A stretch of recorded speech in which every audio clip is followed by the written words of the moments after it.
Alright, you never know. Might be the best video yet. Let's see.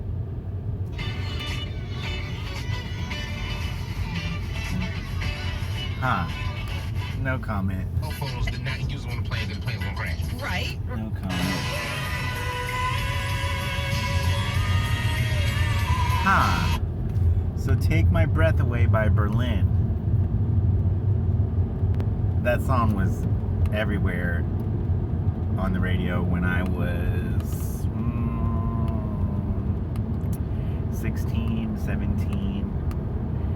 And so I heard that song many times. Don't remember when I first heard it, but I do remember when I first saw a t-shirt that said Berlin, and I thought it was talking about the city of Berlin, but it was talking about the band Berlin. And then in Epcot I saw Terry Nunn, I think is the name, a lady, I think it's N-U-N-N, sing. And she was billed as Terry Nunn from Berlin. And I'll tell you, it sounded like that, even though there was just one of her from Berlin. I don't know what the other people did in Berlin. And then after that, I heard Berlin used as an example of new wave. And I thought, huh, 80s pop is new wave. I'm not really sure with that description. I might have to Google that sometime. New wave. But I remember when the Berlin Wall came down. And it was very interesting because the night before, the very night before the wall came down, and I don't know the difference in time zones and whatever, but I went to sleep, and then when I woke up, I found out that the Berlin Wall was coming down that day, had come down that day. But the night I went to sleep before, I had just seen a movie that day with Harrison Ford starring as the president, and I liked the movie. I don't remember what the name of it was. It was a good movie. And I said, you know, that was a really good movie, but it's unrealistic because the Berlin Wall is not going to come down. And it came down the next day. So as far as me predicting geopolitical events or historical changes, I guess I don't have the best track record. Because the Berlin Wall came down the very next day after I said, that's the problem with that movie. Similarly, I was in college when the Berlin Wall came down, and I was also in college when I had a nuclear physicist, some important sounding scientist as a roommate, and he was from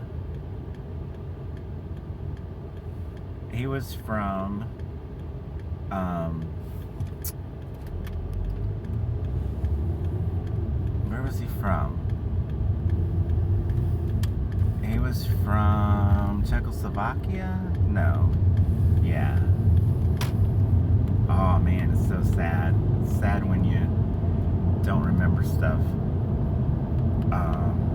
Yeah. He was from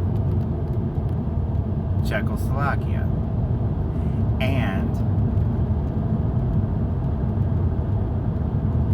Yugoslavia had broken up into different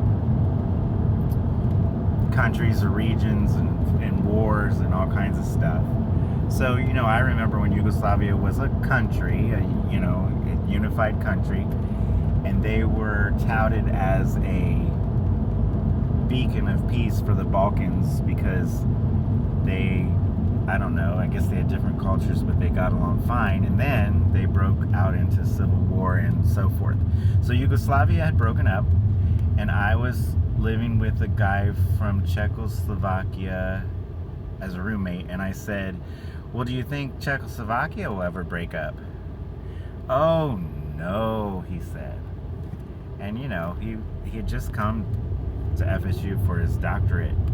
He hadn't been gone from Czechoslovakia very long. And on New Year's Day, they decided to split between the Czech Republic, also known as Czechia, and Slovakia. So they split. They became two countries. And he didn't know, just like I hadn't known that the Berlin Wall was going to come down. I think lots of people know these things before they happen, but they look back with hindsight and everybody thinks they knew everything that was going to happen. But I didn't know. So anyway, that was Berlin. I don't know why they're named after the city of Berlin.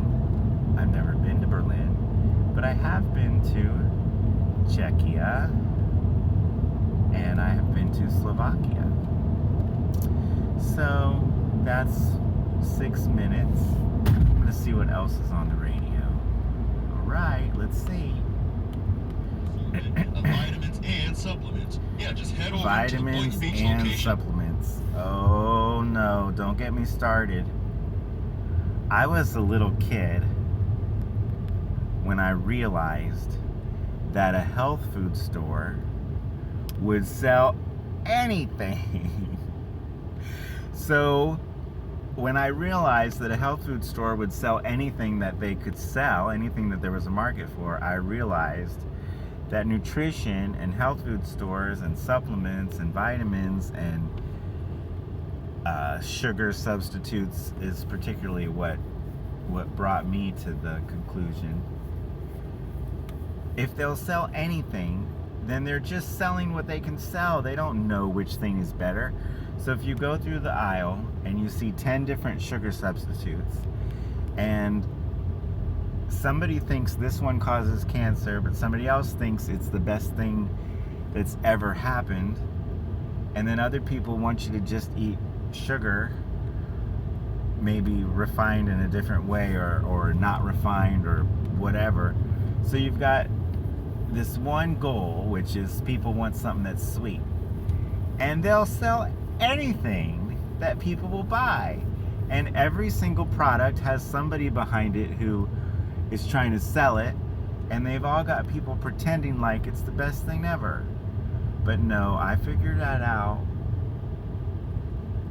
And one of the things that really helped was carob.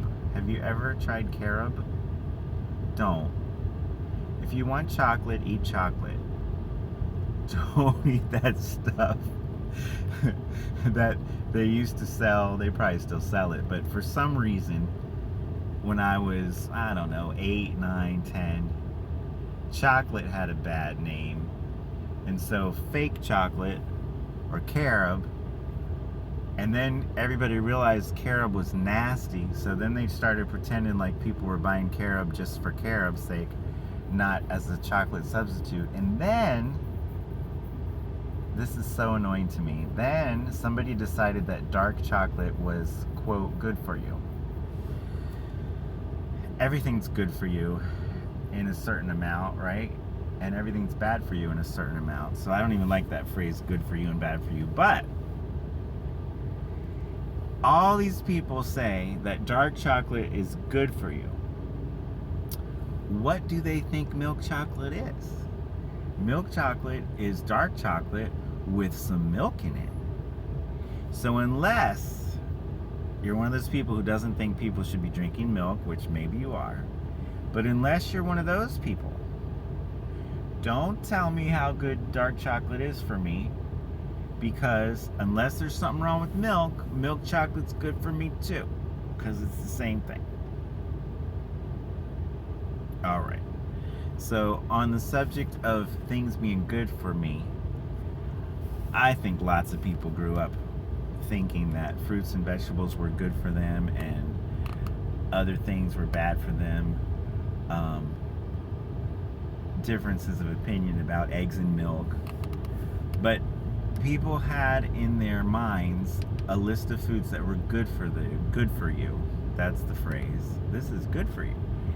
Versus the things that were not. And so when I was little, I would specifically say, I want something that's not good for me. Meaning sugar. But tastes change. And when I used to want orange soda and grape soda and fruity flavors, now I pretty much just want chocolate, coffee, peanut butter, tea, Coke. Those are the things I want for dessert. I like fruit stuff, but when I want some dessert, that's what I want. I want some peanut butter and chocolate, or coffee with lots of sugar and cream, or coffee with a little chocolate in it, or something like that. So that's the video for today at 11 minutes. And I don't know what anybody could possibly get out of this one. But we're gonna see if people start watching my videos and how I react to that attention. And as I get more comfortable with being filmed, we'll see where that goes. All right, so now we're at 11 minutes and 41 seconds. Have a good one. Bye.